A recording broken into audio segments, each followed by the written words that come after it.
పెళ్లి చేసుకుంది. తర్వాత నువ్వు పుట్టావు. నువ్వు మెజిషియన్ అవుతావని ఊహించావు. కానీ ఆశ్చర్యం, నా అంచనా తప్పయింది. ఆ తర్వాత కొన్నాళ్లకు దురదృష్టవశాత్తు మీ అమ్మా నాన్న ఇద్దరూ చనిపోయారు. అనాథమైన నిన్ను మేం పెంచక తప్పలేదు. దురదృష్టమా? మా అమ్మ నాన్న కార్ యాక్సిడెంట్ లో చనిపోయారని నాతో చెప్పారు. యాక్సిడెంట్లోనా?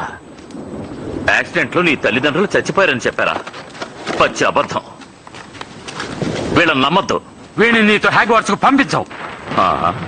మీలాంటి దుర్మార్గుల దగ్గర హ్యారీని వదిలిపెట్టి వెళ్ళిపోతాననుకున్నారా? హ్యాగ్రిడ్, పోటర్, నువ్వు ఊరుకో. ఇతను పుట్టిన వెంటనే ఆ స్కూల్లో చేరాలని నిర్ణయించబడింది. ప్రపంచంలోని గొప్ప మాంత్రిక విద్యలు నేర్పే స్కూల్లో చదవబోతున్నాడు. అంతేకాదు, ఇతన్ని తీసుకురమ్మని నన్ను పంపించింది ప్రపంచంలోని అత్యుత్తమ అధ్యాపకుడిగా పేరు పొందిన ఆల్బస్ డంబుల్డోర్. ఆ డంబుల్డోర్ ఏదో చెప్పాడని వీడి కోసం అనవసరంగా డబ్బులు ఖర్చు పెట్టాలా? వద్దు. నా ముందు ఆల్బస్ డంబుల్డోర్ని అవమానిస్తే నేను సహించ